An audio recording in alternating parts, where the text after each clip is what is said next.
ونستعينه ونستغفره ونعوذ بالله من شرور أنفسنا ومن سيئات أعمالنا ومن يهده الله فلا مضل له ومن يضلل فلا هادي له وأشهد أن لا إله إلا الله وحده لا شريك له وأشهد أن محمدا عبده ورسوله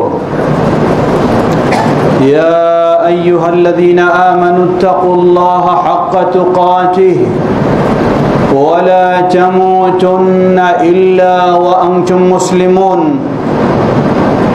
أما بعد فإن خير الحديث كتاب الله وخير الهدي هدي محمد صلى الله عليه وسلم وشر الأمور محدثاتها وكل محدثة بدعة وكل بدعة ضلالة وكل ضلالة في النار فأعوذ بالله من الشيطان الرجيم بسم الله الرحمن الرحيم فليحذر الذين يخالفون عن أمره أن تصيبهم فتنة أو يصيبهم عذاب أليم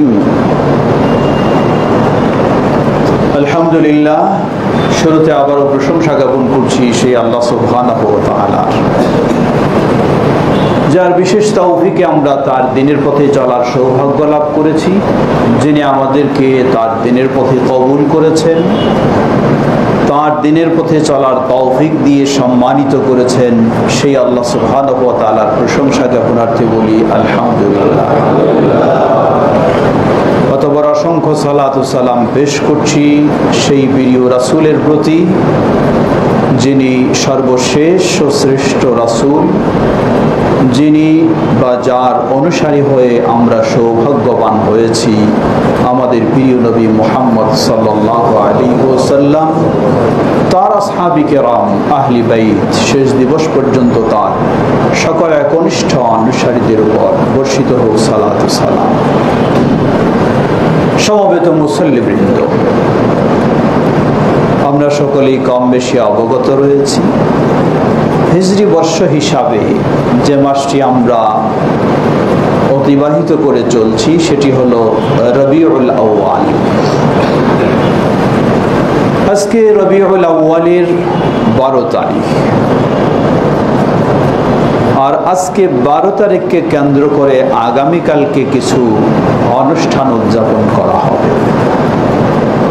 সমবেত মুসল্লিবৃন্দ, ভাবতে আশ্চর্য হতে হয়, মানুষকে করতে বলা হয়েছে কি আর মানুষ করছে কি। ইবলিস মানুষকে এভাবেই ধোঁকা দিয়ে ভুল পথে নিয়ে যায়, যা আল্লাহর নির্দেশ তার উল্টো দিকে নিয়ে যায়। এটি হলো ইবলিসের কৌশল। এজন্য প্রসিদ্ধ মুহাদ্দিস ইমাম সুফিয়ান আস-সাউরি রাহিমাহুল্লাহ তিনি বলেন, আল বিদআতু আহাব্বু ইলা ইবলিস মিনাল মাসিয়াহ। একজন মানুষ মদ পান করছে, একজন মানুষ জানাবে বিচারে রয়েছে, একজন মানুষ এই ধরনের জঘন্য গুনায় লিপ্ত রয়েছে, এই কাজটা ইবলিসের কাছে যত প্রিয়, তার চেয়ে বেশি প্রিয় ও পছন্দনীয় হলো ঈদে মিলাদুন্নবীতে মানুষকে লিপ্ত করানো। এটা বেশি প্রিয়। কেন? কারণ একজন মানুষ যখন উপলব্ধি ফিরে আসবে তার, যে আমি কিভাবে জানাবে বিচারে লিপ্ত হলাম, আমাকে আল্লাহর কাছে তওবা করতে হবে। আমি কিভাবে নেশাগ্রস্ত হচ্ছি, আমাকে আল্লাহর কাছে তওবা করতে হবে। সে তওবা করার সুযোগও পেতে পারে। আর সত্যিকারী তওবা করলে আল্লাহ সুবহানাহু ওয়া তাআলা ক্ষমাও করে দেবেন ইনশাআল্লাহ।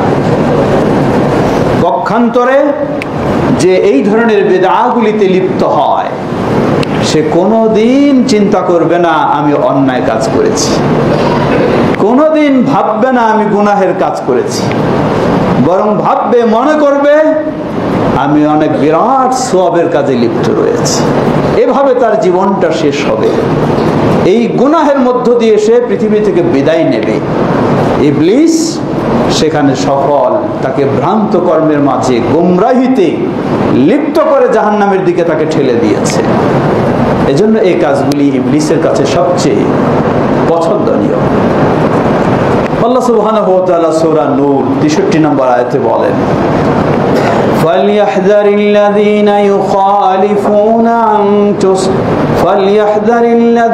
يُخَالِفُونَ عَنْ أَمْرِهِ أَنْ تُصِيبَهُمْ فِتْنَةٌ أَوْ يُصِيبَهُمْ عَذَابٌ أَلِيمٌ।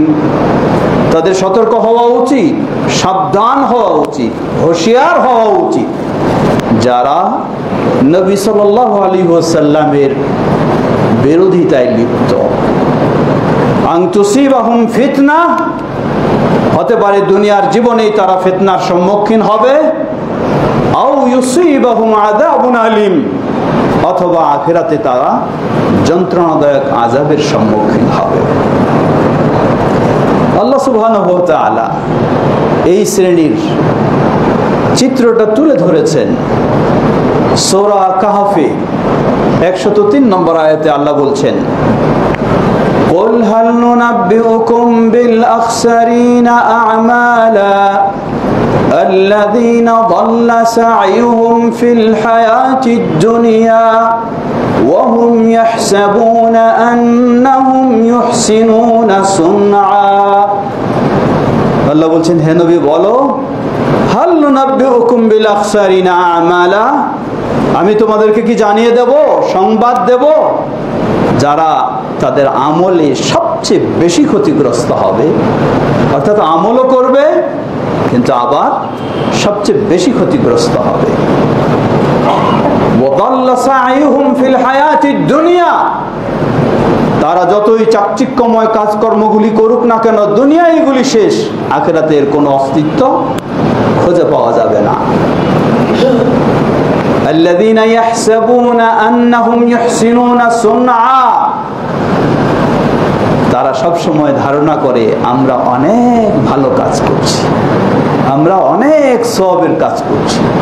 আসলেই তারা চরম বিভ্রান্তিতে রয়েছে, গুমরাহিতে রয়েছে এবং চরম ক্ষতিগ্রস্ততার মাঝে রয়েছে।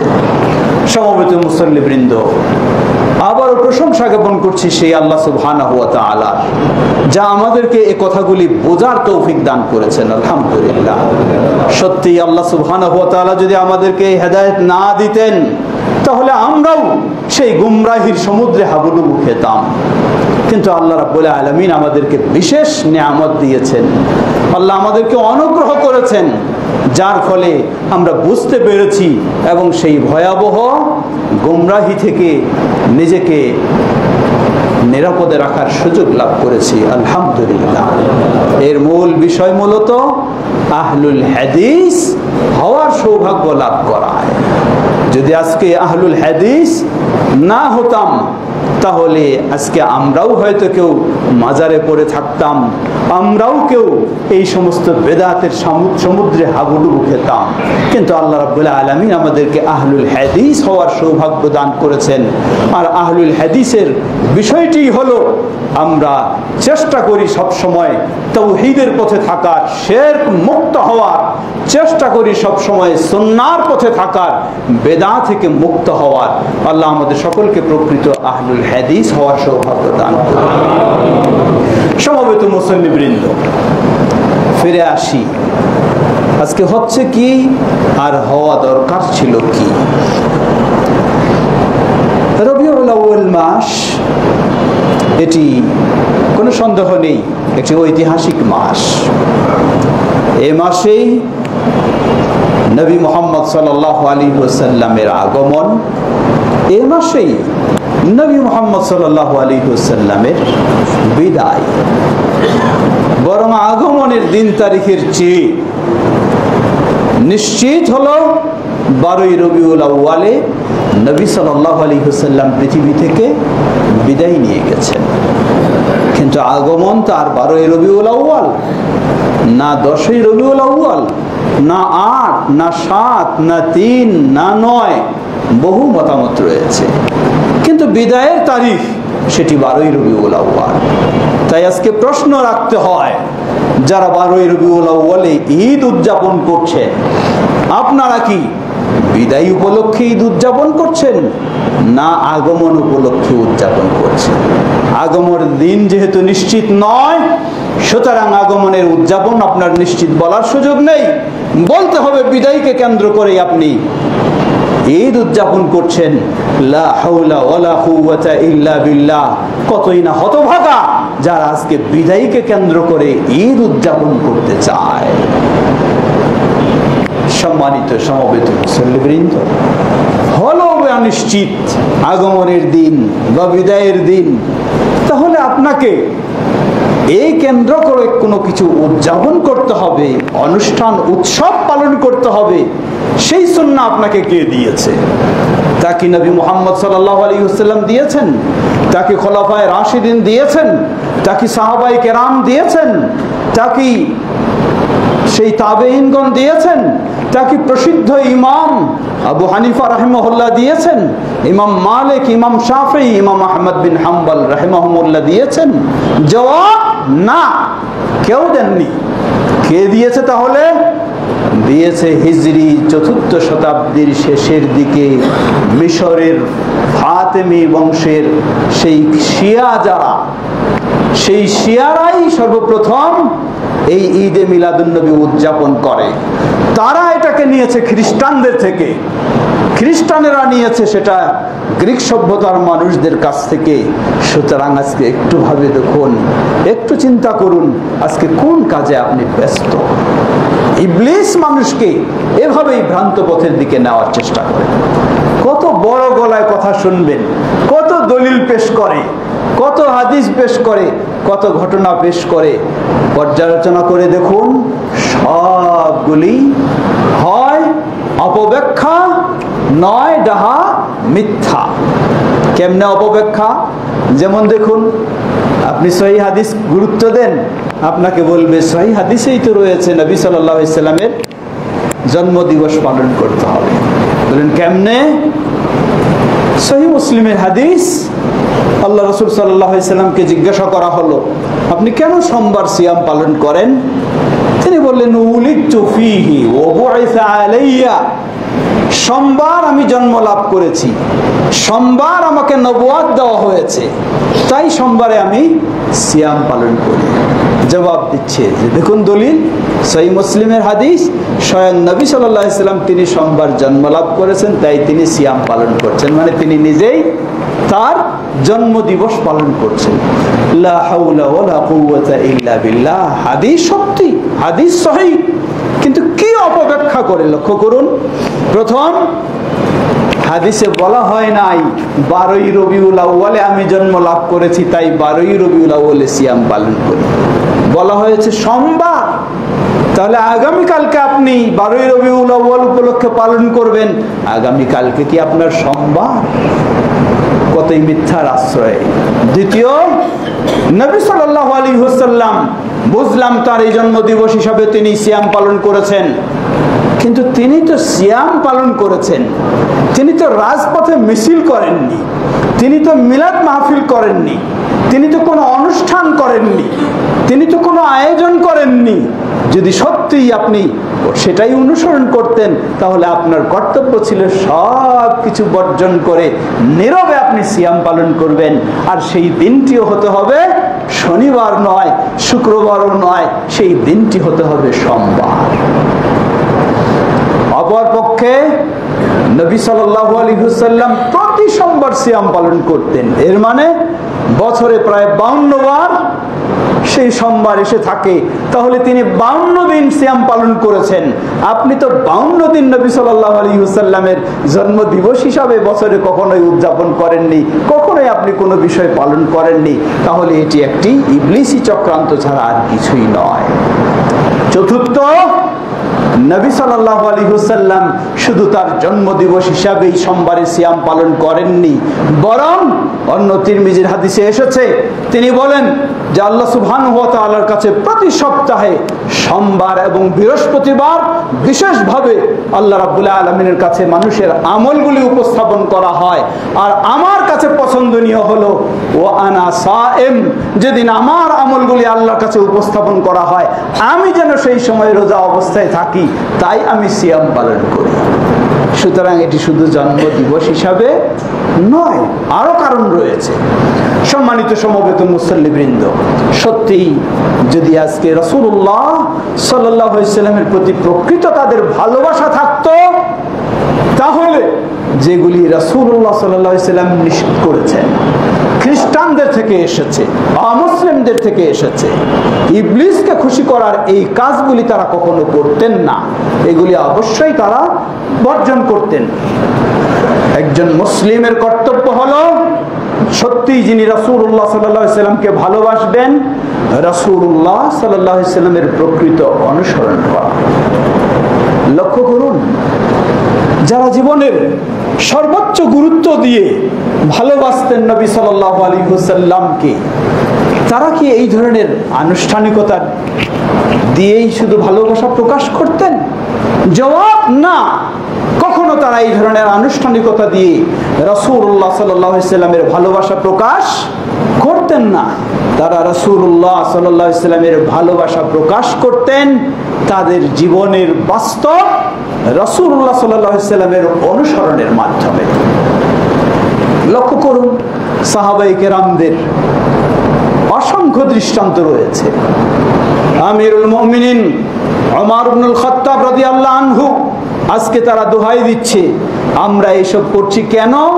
যে আমরা রাসূলুল্লাহ সাল্লাল্লাহু আলাইহি ওয়াসাল্লামকে ভালোবাসি, তাই এগুলি করছি। যদি সত্যিই ভালোবাসতো তারা, তাহলে রাসূলুল্লাহ সাল্লাল্লাহু আলাইহি ওয়াসাল্লামের নামে মিথ্যা এই সমস্ত রটিয়ে কখনো এই মিথ্যা কাজে জড়িয়ে যেত না। বরং লক্ষ্য করুন ওমর রাদিয়াল্লাহু আনহুর বিষয় কেমন ছিল। ওমর রাদিয়াল্লাহু আনহু, তার কাছে তিনি যখন খলিফা, ঘরে বসে আছেন, হঠাৎ একজন সাহাবী আসলেন, আবু মুসা আল আশআরী রাদিয়াল্লাহু আনহু। এসে তিনি 3 বার সালাম দিলেন, কোনো জবাব পেলেন না। তিনি বের হয়ে তিনি চলে গেলেন, ঘরে আর প্রবেশ করলেন না। ওমর রাদিয়াল্লাহু আনহু বুঝলেন সে চলে গেল, বের হলেন, বের হয়ে ডাকলেন, হে আবু মুসা, কেন তুমি চলে যাচ্ছ? তিনি বললেন, আমি শুনেছি রাসূলুল্লাহ সাল্লাল্লাহু আলাইহি ওয়াসাল্লাম বলেছেন, তোমরা যদি কেউ কারো কাছে অনুমতি চাও ঘরে প্রবেশের জন্য, তাহলে 1 বার 2 বার 3 বার পর্যন্ত সালাম দাও।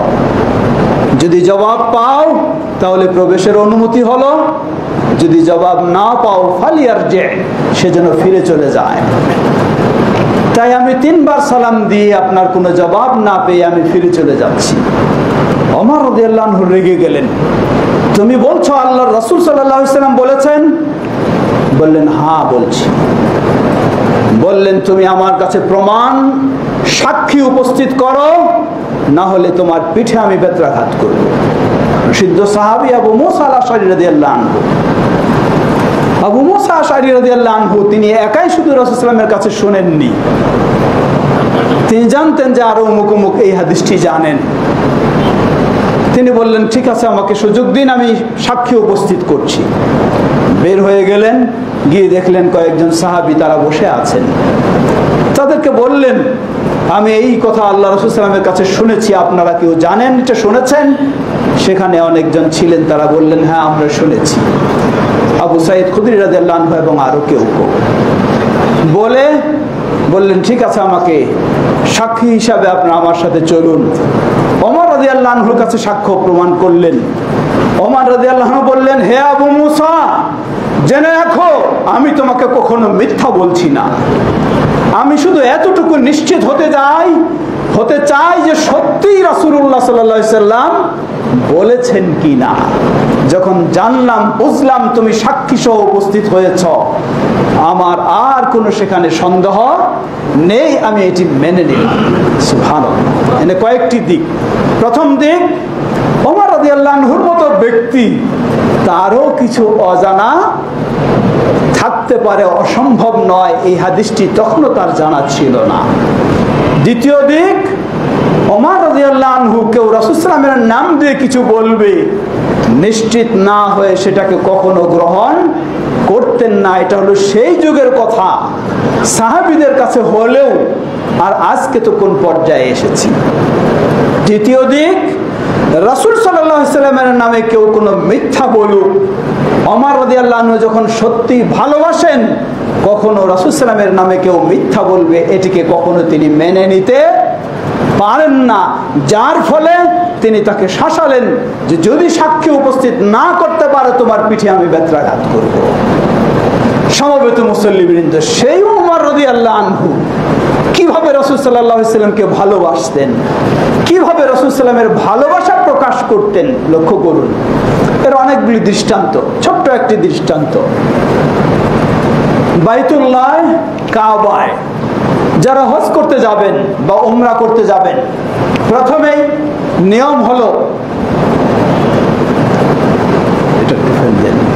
নিয়ম হচ্ছে তাওয়াফ করা। আর এই তাওয়াফকে বলা হয় তাওয়াফে কুদুম। তাওয়াফে কুদুম যারা সর্বপ্রথম আগমন করবেন, হয় উমরা অথবা হজ। তাওয়াফে কুদুমে পুরুষদেরকে দুটি বিশেষ কাজ করতে হয়। একটি হলো ইজতেবা, তা হলো ডান কাঁধ খালি রেখে নিচ দিয়ে সেই চাদর উপর দিয়ে সেই 7 চক্কর তাওয়াফ করা। দ্বিতীয় হলো প্রথম 3 চক্কর বীর বেশে, রমল বলা হয় এটাকে, বীর বেশে ঘন ঘন পা ফেলে চলা। ওমর রাদিয়াল্লাহু আনহু তার যুগে তিনি যখন তাওয়াফ করছেন, কথা আসলো, বললেন মালানা ওয়ালির রামালি। এই রমলটা তো করা হয়েছিল কখন এবং কি জন্য? রমল করা হয়েছিল, চালু হয়েছিল নবী সাল্লাল্লাহু আলাইহি সাল্লাম যখন 10ম হিজরিতে হজ পালন করেন, তখন মুশরিকদের নিষিদ্ধ করা হয়েছিল।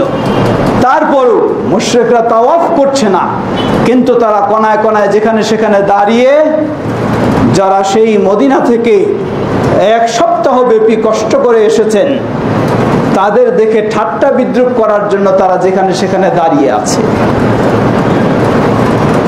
1 সপ্তাহ ব্যাপী জার্নিতে রয়েছেন, তারা স্বাভাবিক দুর্বলতা প্রকাশ পেতে পারে, তাই তারা ডানে বামে দাঁড়িয়ে ঠাট্টা বিদ্রুপ করছে যে দেখো মদিনা থেকে কি দুর্বল মানুষেরা আসছে, আর এরাই নাকি অনেক কিছু শোনাতে চায়। তাই নবী সাল্লাল্লাহু আলাইহি সাল্লাম বললেন, যখন আমরা এই তাওয়াফে কুদুম করব, প্রথম 3 চক্কর আমরা বীর বেশে চলবো, যাতে ওই দাঁড়িয়ে থাকা মুশরিকরা না বলতে পারে আমরা খুব দুর্বল হয়ে গেছি। আমরা তাদেরকে বীরত্ব দেখাবো, এই শক্তি দেখাবো। সেটাই রাসূল সাল্লাল্লাহু আলাইহি সাল্লাম শুরু করলেন এবং এইভাবে চলে আসছে। ওমর রাদিয়াল্লাহু আনহুর যুগে তিনি বললেন, তাকে জিজ্ঞাসা করা হলো, রাসূল সাল্লাল্লাহু আলাইহি সাল্লাম এটি তো বিশেষ কারণে চালু করেছিলেন, আজকে তো এখানে কোনো মুশরিক দাঁড়িয়ে নেই, কেউ আমাদেরকে দুর্বলও বলবে না, তাহলে এখন কেন এই রমলটা করব? সুবহানাল্লাহ। ওমর রাদিয়াল্লাহু আনহু কি জবাব দিলেন? তিনি বললেন, দেখো রাসূলুল্লাহ সাল্লাল্লাহু আলাইহি ওয়াসাল্লাম যেই কাজটি করেছেন আমি কখনো পছন্দ করি না, সেই কাজ আমি বাদ দেব তা কখনো হতে পারে না। সুবহানাল্লাহ। এই হলো ভালোবাসা। আর আমাদের চিন্তাগুলি অবস্থা কি? যারা আজকে এই ভালোবাসার দাবিতে রাজপথে জশ্নে জুলুস আর কত কিছু করছে, তাদেরকে যদি আজকে রাসূলুল্লাহ সাল্লাল্লাহু আলাইহি ওয়াসাল্লামের অনুসরণের কথা বলেন, তাদের মাঝে কত রকমের আপত্তি। স্পষ্ট দলিল প্রমাণ পেশ করুন, তারা বলে ফেলবেন এটি তো আমাদের মাযহাবে নাই, তাই মানতে পারছি না। আরো স্পষ্ট করে দিন, কেউ বলবেন এটি তো আমাদের পীর সাহেব বা আমাদের গাউস কুতুব করেননি, তাই করতে পারছি না। আরো স্পষ্ট করে দিন, তারা বলবে যে আসলে এটি করব কেন, এর পিছনে হিকমত কি। লা হাওলা ওয়ালা কুওয়াতা ইল্লা বিল্লাহ। বিভিন্ন অজুহাত দিয়ে রাসূলুল্লাহ সাল্লাল্লাহু আলাইহি ওয়াসাল্লামের সুন্নাহকে বর্জন করার জন্য যারা সব সময় প্রস্তুত রয়েছে, এটাই যাদের চিন্তা, তারা আজকে রাসূলুল্লাহ সাল্লাল্লাহু আলাইহি ওয়াসাল্লামের ভালোবাসার দোহাই দিয়ে এই সব ইবলিসি কর্মকাণ্ডে জড়িয়ে আছে। প্রতিটি মুসলিমকে সচেতন হওয়া উচিত এবং মুসলিমদেরকে সঠিক বিষয় সুন্দর পদ্ধতিতে ভালোভাবে অবগত করে সুন্নাহর পথে তাদেরকে অগ্রসর হওয়ার জন্য আমাদের ব্যবস্থা নেওয়া উচিত। আল্লাহ আমাদের সকলকে সে তৌফিক দান। ওয়া আখিরু দাওয়ানা আলহামদুলিল্লাহি রাব্বিল আলামিন।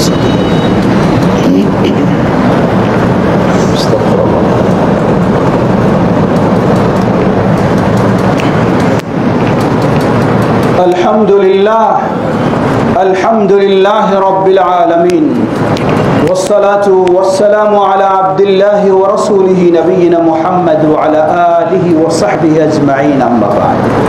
সমবেত মুসল্লিবৃন্দ, লক্ষ্য করুন সাহাবায়ে কেরামদের কি ধরনের ভালোবাসা ছিল, সেই ভালোবাসাটাকে তারা কিভাবে প্রকাশ করেছেন এবং সেই ভালোবাসাকে আল্লাহ সুবহানাহু ওয়া তাআলা কিভাবে মূল্যায়ন করেছেন। সূরা নিসা 59 নম্বর আয়াত, যেটি বিভিন্ন সনদে এসেছে, সব সনদ মিলেই সেটি গ্রহণযোগ্য। একজন প্রসিদ্ধ আনসারী সাহাবী নবী সাল্লাল্লাহু আলাইহি ওয়াসাল্লামের কাছে উপস্থিত হলেন। উপস্থিত হয়ে বললেন, হে আল্লাহ রাসূল সাল্লাল্লাহু আলাইহি ওয়াসাল্লাম, ইন্নাকা আহাব্বু মিন্নি মিন নাফসি ওয়া মিন আহলি ওয়া মিন মালি ওয়া মিন কুল্লি শাই। বললেন, হে আল্লাহ রাসূল সাল্লাল্লাহু আলাইহি ওয়াসাল্লাম, তোমরা ছেলেরা তোমরা এভাবে আসছো, এটা ঠিক নয় তোমাদের। আল্লাহ রাসূল সাল্লাম কঠিন ভাবে নিষেধ করেছেন। কেউ যখন আসবে জুমার দিন, যেই জায়গায় এসে জায়গা পাবে সেখানে 2 রাকাত পড়ে সালাত পড়ে বসে যাবে। সামনে কখনো একজন আরেকজনকে ফেরে কারো কাঁধের উপর দিয়ে ডিঙ্গে যাবে না। যদি যায় তাহলে তার জুমা বাতিল, তার জুমা বাতিল। তোমরা হয়তো জানো না, জেনে নাও, বা এটি সকলের জানা উচিত, খেয়াল করা উচিত। মসজিদের আপনি দায়িত্বশীল হন বা আরো অনেক বড় ব্যক্তিও হন, তবু আপনার অনুমতি নাই। অনুমতি শুধু রয়েছে খতিব সাহেবের। তিনি আসবেন পরে, সময় হলে সরাসরি তিনি মেম্বারে দাঁড়াবেন। এছাড়া কারো অনুমতি নেই আসার ভিতরে।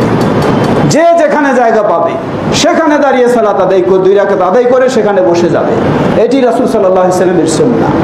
কেউ যদি জুমার মর্যাদা পেতে চায় তাহলে সেভাবেই করতে হবে, না হলে জুমার মর্যাদা বাতিল আপনার। আল্লাহ আমাদের জানার এবং মানার তৌফিক দান করুন। সম্মানিত মুসল্লিবৃন্দ, কারণ এটাও যেহেতু সুন্নাহর আলোচনা হচ্ছে, এটাও সুন্নাহ। রাসূল সাল্লাল্লাহু আলাইহি ওয়াসাল্লাম কঠিনভাবে নিষেধ করেছেন। আপনি প্রথম কাতারে সওয়াব পাওয়ার জন্য আসতেছেন, কিন্তু এমন কাজটা করে আসলেন আপনার জুমাই বাতিল, তাহলে লাভটা কোথায়? খেয়াল করবেন। প্রথম কাতারে আপনি আসতে যাচ্ছেন সওয়াব বেশি পাওয়ার জন্য, কিন্তু এমন ভাবে আসলেন আপনার জুমাই বাতিল। কাতারের সওয়াব তো দূরের কথা, জুমাই বাতিল আপনার।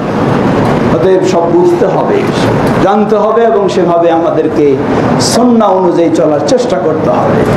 সমবেত মুসল্লিবৃন্দ, সাহাবী আনসারী সাহাবী, কোন বর্ণনায় এসেছে তার নাম সাওবান। তিনি রাসূল সাল্লামকে এসে বললেন, হে আল্লাহ রাসূল সাল্লাল্লাহু আলাইহি ওয়াসাল্লাম, আপনি আমার জীবনের চেয়ে, আমার পরিবারের চেয়ে, আমার সম্পদের চেয়ে, এমনকি সব কিছুর চেয়ে আপনি আমার কাছে অধিক প্রিয়। এ বলে সাহাবী কাঁদতে শুরু করলেন। আল্লাহ রাসূল সাল্লাল্লাহু জিজ্ঞাসা করলেন, মা আবকাকা ইয়া আনসারী, হে আনসারী তোমাকে কি কাঁদাচ্ছে, কেন তুমি কাঁদছো? তিনি বললেন, হে আল্লাহ রাসূল সাল্লাল্লাহু আলাইহি ওয়াসাল্লাম, আমি যখনই আপনার কথা স্মরণ হয়, আমি আপনার কাছে ছুটে এসে আপনাকে দেখে আমি আত্মতৃপ্তি লাভ করি, নিজেকে শান্ত করি। যদি আপনাকে দেখতে না পাই, কান্নে আমুত, মনে হয় যেন আমি মরে যাব আর বাঁচবো না, এই আমার অবস্থা হয়। তাই আমি ছুটে এসে আপনাকে দেখা করি। আমার মনে হলো, স্মরণ হলো, আপনি ওই দুনিয়া থেকে বিদায় নিয়ে চলে যাবেন, আমিও বিদায় নিয়ে চলে যাব। কিন্তু আপনি হলেন একজন নবী রাসূল। আপনি মারা গেলে আপনার স্থান হবে জান্নাতে, নবী রাসূলদের সাথে শ্রেষ্ঠ জান্নাতে। আর আমি যদি জান্নাতও পাই, আমার জান্নাত তো হবে সাধারণ জান্নাত, সেই শ্রেষ্ঠ জান্নাত তো হবে না। সুতরাং আজকে যখন আপনাকে না দেখলে আমি থাকতে পারি না, তাহলে আপনি যখন এক জান্নাতে চলে যাবেন, আমি আরেক জান্নাতে যাব, যদি পেয়েও থাকি জান্নাত, কিন্তু সেখান থেকে ইচ্ছা মতো বের হয়ে আপনাকে দেখা করব, এই সুযোগ তো হবে না। কিভাবে আমি ধৈর্য ধারণ করব? সেই কথা স্মরণ হয়ে আমি আজকে কাঁদছি। নবী সাল্লাল্লাহু আলাইহি ওয়াসাল্লাম কোনো জবাব দিলেন না, চুপ থাকলেন। সাথে সাথে সূরা নিসা এর 59 নম্বর আয়াত নাজিল হলো। নাজিল হলে নবী সাল্লাল্লাহু আলাইহি ওয়াসাল্লাম সেই সাহাবীকে বললেন, আবশির, হে সাহাবী, তুমি সুসংবাদ নিয়ে নাও। তোমার সেই ভালোবাসা, তোমার সেই আন্তরিকতার জন্য আল্লাহ সুবহানাহু ওয়া তাআলা শুধু তোমার জন্য না, গোটা উম্মার জন্য আল্লাহ জবাব দিয়েছেন। আল্লাহ বলেন, ওয়া মান ইউতিইল্লাহ ওয়ার রাসূল ফাউলাইকা মা'আল্লাযীনা আন'আমা আল্লাহু আলাইহিম মিনান নাবিয়্যিনা ওয়াস-সিদ্দীকিনা ওয়াশ-শুহাদা'i ওয়াস-সালিহিন ওয়া হাসুনা উলাইকা রাফীকা। জেনে রাখো, যে আল্লাহর আনুগত্য করবে, তাওহীদের উপরে থাকবে, শিরক মুক্ত হবে, ওয়ার রাসূল এবং রাসূলের সুন্নাহর উপরে অবিচল থাকবে, বেদআ মুক্ত হবে, ওই ব্যক্তির কিয়ামতের সেই আখিরাতে তার স্থান হবে। নবী, রাসূল, সিদ্দিক, শহীদগণ যেই জান্নাতে স্থান লাভ করবে, তার স্থান হবে তাদের সাথে স্থান। সুবহানাল্লাহ, আল্লাহু আকবার। কি বিশাল সুসংবাদ! ভালোবাসা শুধু অন্তর দিয়ে নয়, ভালোবাসা শুধু কথা দিয়ে নয়, ভালোবাসা হতে হবে রাসূলুল্লাহ সাল্লাল্লাহু আলাইহি ওয়াসাল্লামের সুন্নাহ অনুসরণের মাধ্যমে।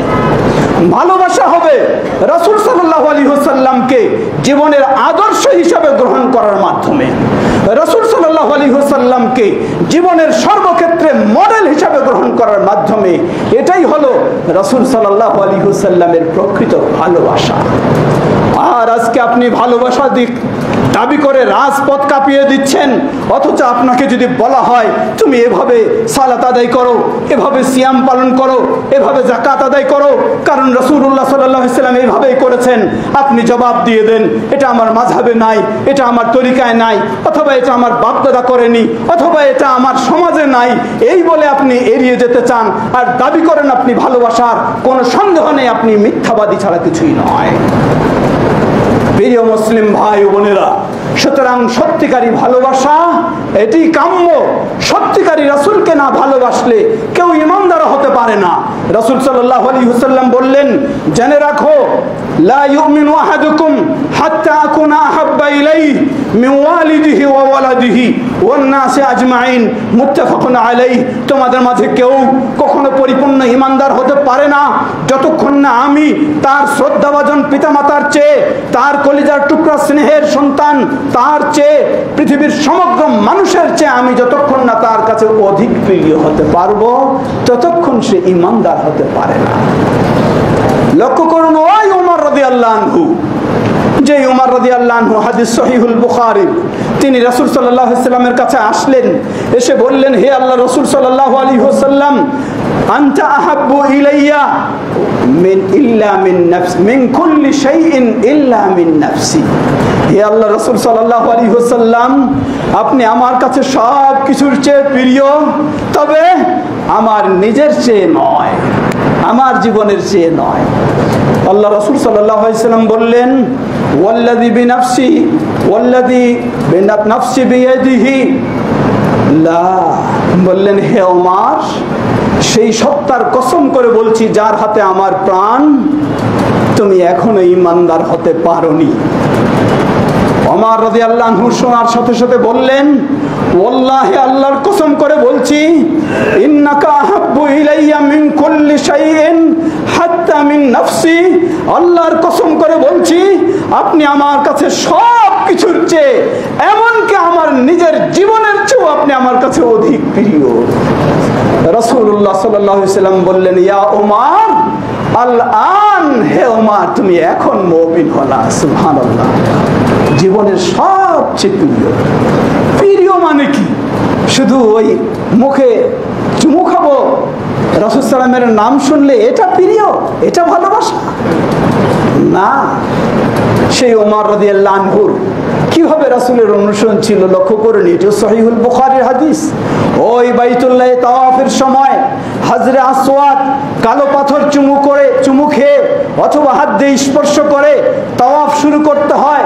ওই কালো পাথরের সামনে দাঁড়ালেন ওমর ইবনুল খাত্তাব রাদিয়াল্লাহু আনহু, দাঁড়িয়ে বললেন, হে পাথর জেনে রাখো, ইন্নী আ'লামু আন্নাকা লা তাদার ওয়া লা তানফা, আমি জানি তুমি একটি পাথর মাত্র, তোমার তো মানুষের কোনো ক্ষতি করার ক্ষমতা নেই, মানুষের কোনো উপকার করার ক্ষমতা নেই, তাহলে তোমার মতো পাথরকে আমার মতো ওমর কেন সম্মান করবে, কেন তোমাকে চুমু খাবে?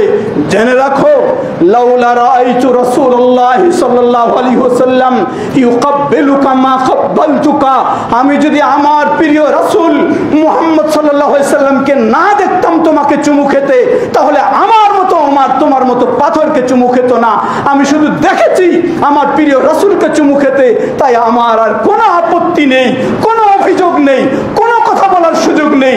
আমি আমার রাসূলকে দেখেছি, তাই তোমাকে চুমু খেতেও আমি বাধ্য। আল্লাহু আকবার।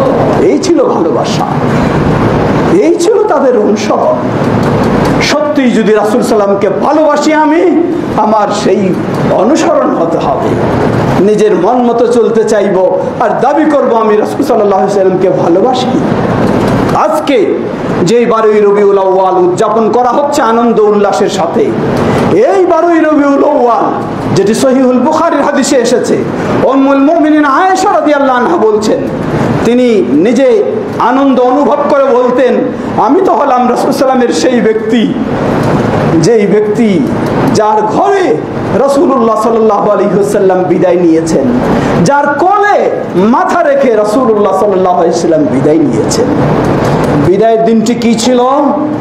রাসূল সাল্লাল্লাহু আলাইহি ওয়াসাল্লামের জীবনে বহুবার সতর্ক করেছেন, এমনকি জীবনের শেষ দিন 11 হিজরি রবিউল আউয়াল মাস 12 তারিখ সোমবার সকাল 8 থেকে 9টার দিকে উম্মুল মুমিনিন আয়েশা রাদিয়াল্লাহু আনহার কোলে মাথা রাসূল সাল্লাল্লাহু আলাইহি ওয়াসাল্লাম যেন শেষ পর্যায়ে বিদায় নিবেন ভাব, একবার চেহারা চাদর দিয়ে ঢেকে নিচ্ছেন, আবার যেন শ্বাস বন্ধ হয়ে যাচ্ছে, চাদরটাকে সরিয়ে ফেলছেন, আবার পাশে পানির পাত্র রয়েছে, হাত ভিজিয়ে চেহারাটাকে মুছে দিচ্ছেন আর বলছেন, লা ইলাহা ইল্লাল্লাহ ইন্না লিল মাউতি সাকারাত, বলছেন লা ইলাহা ইল্লাল্লাহ, মৃত্যু যন্ত্রণা কতই না কঠিন যন্ত্রণা। আল্লাহু আকবার। রাসূলুল্লাহ সাল্লাল্লাহু আলাইহি ওয়াসাল্লামের এই অবস্থা, ওই মুহূর্তে কঠিন অবস্থায় রাসূলুল্লাহ সাল্লাল্লাহু আলাইহি ওয়াসাল্লাম বললেন, কাতালাল্লাহু আল ইয়াহুদা ওয়ান নাসারা ইত্তাখাযু কুবুর আমবিয়াইহিম মাসাজিদ, আল্লাহ ইহুদি এবং খ্রিস্টানদেরকে ধ্বংস করে দিন। অপরাধটা কি? ইহুদি এবং খ্রিস্টানদের অপরাধ হলো তারা তাদের নবী রাসূলদের কবরগুলিকে সেজদার জায়গা হিসেবে বানিয়ে নিয়েছে। জীবনের শেষ মুহূর্তে এই সতর্কবাণী উচ্চারণ করে নবী সাল্লাল্লাহু আলাইহি ওয়াসাল্লাম বিদায় নিলেন। সেই দিনটি ছিল এই 12ই রবিউল আউয়াল, সেই দিনটি ছিল এই সোমবার, সেই দিনটি ছিল সকাল এই সময়ের দিকে। লক্ষ্য করুন, আজকে যদি সত্যি এই ইতিহাস মানুষের সামনে তুলে ধরা হয়, তাহলে আজকে যারা 12ই রবিউল আউয়ালে এই সব শিয়াদের অনুসরণ করে এই সব ইবলিসি কর্মকাণ্ডে লিপ্ত হয়, তাদের যদি তারা সত্যি রাসূল সাল্লাল্লাহু আলাইহি ওয়াসাল্লামের শেষ জীবনের এই 12ই রবিউল আউয়ালের তথ্য তুলে ধরত, যেখানে কবর পূজাকে হারাম করা হয়েছে, মাজার পূজাকে হারাম করা হয়েছে, তাহলে তারা কখনোই কবর পূজা এবং মাজার পূজা করত না।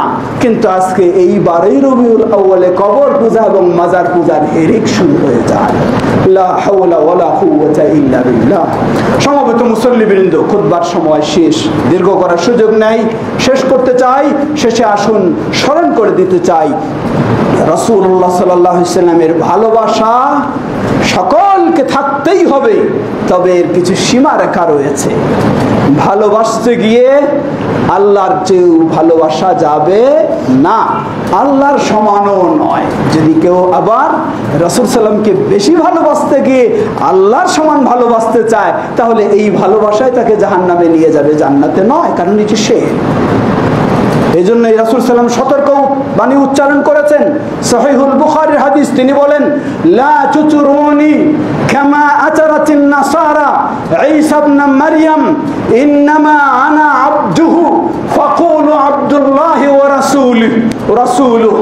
সাবধান, তোমরা আমার ব্যাপারে কখনো সীমা লঙ্ঘন করো না, যেমনই ভাবে খ্রিস্টানেরা ঈসা ইবনে মারইয়ামের ব্যাপারে সীমা লঙ্ঘন করেছে। কি সীমা লঙ্ঘন? আজকে খ্রিস্টানেরা কেউ ঈসা আলাইহিস সালামকে বিশ্বাস করে যে তিনি আল্লাহ, আল্লাহ ঈসা আলাইহিস সালামের ভিতরে অনুপ্রবেশ করে একই হয়ে গেছে, এটাই আল্লাহ। নাউযুবিল্লাহ। আরেক শ্রেণী বিশ্বাস করে যে তিনি হলেন ইবনুল্লাহ, আল্লাহর পুত্র। আরেক শ্রেণী বিশ্বাস করে তিনজনের সমষ্টির নাম হলো আল্লাহ। এই সীমা লঙ্ঘন করেছে। আজকে যারা 12ই রবিউল আউয়ালকে এইভাবে উদযাপন করে, লক্ষ্য করে দেখুন, যারা মিলাদ কিয়াম করে, যখন তারা মিলাদ করে কিয়াম করতে দাঁড়িয়ে যায়, স্বয়ং রাসূল সাল্লাল্লাহু আলাইহি ওয়াসাল্লামের কাছে আবেদন নিবেদন শুরু করে দেয়, আল্লাহর কাছে যে আবেদন করতে হয়। একেবারে সেই খ্রিস্টানদের বাড়াবাড়িতে চলে গেছে, যেটি 1400 বছর আগে রাসূল সাল্লাল্লাহু আলাইহি ওয়াসাল্লাম সতর্কবাণী উচ্চারণ করেছেন। তিনি বলেছেন, লা তুতুরুনি কামা আতারাতিন নাসারা, খ্রিস্টানেরা যেভাবে ইবনে মারইয়ামের বিষয়ে সীমা লঙ্ঘন করেছে তোমরা করো না। জেনে রাখো, ইন্নামা আনা আবদুহু, আমি তো কেবল তার বান্দা। তিনি খালেক, আমি মাখলুক। তিনি মাবুদ, আমি আব্দ, অন্য কিছু নয়। সুতরাং আমাকে বলো আব্দুল্লাহ ওয়া রাসূলু, আমি আল্লাহর বান্দা এবং তার রাসূল, এর বেশি কিছু নয়। সুবহানাল্লাহ। সেই সীমা অবশ্যই খেয়াল রাখতে হবে। অপর দিকে আরেক ইবলিসি চিন্তা, এটি যেমন সীমা লঙ্ঘনের এক ইবলিসি চিন্তা, আরেক ইবলিসি চিন্তা এসে গেছে। তাদের কথা হলো, কোরআন যেখানে রয়েছে সেখানে হাদিসের কি প্রয়োজন? কোরআন যেখানে রয়েছে হাদিসের আর কি দরকার? কোরআনেই তো সব কিছু রয়েছে, শুধু কোরআন দিয়ে আমরা ইসলাম মানবো। তারা হাদিসে সুন্নাহ মানতে আর রাজি নয়। এ হলো আরেক ইবলিসি চিন্তা, আরেক সীমা লঙ্ঘন। তারা বেশি ভালোবাসা দেখাতে গিয়ে সীমা লঙ্ঘন করে, আর এরা বর্জনের ক্ষেত্রে সীমা লঙ্ঘন করে। এটিও ইসলামের বাইরে, কোনো সন্দেহ নেই।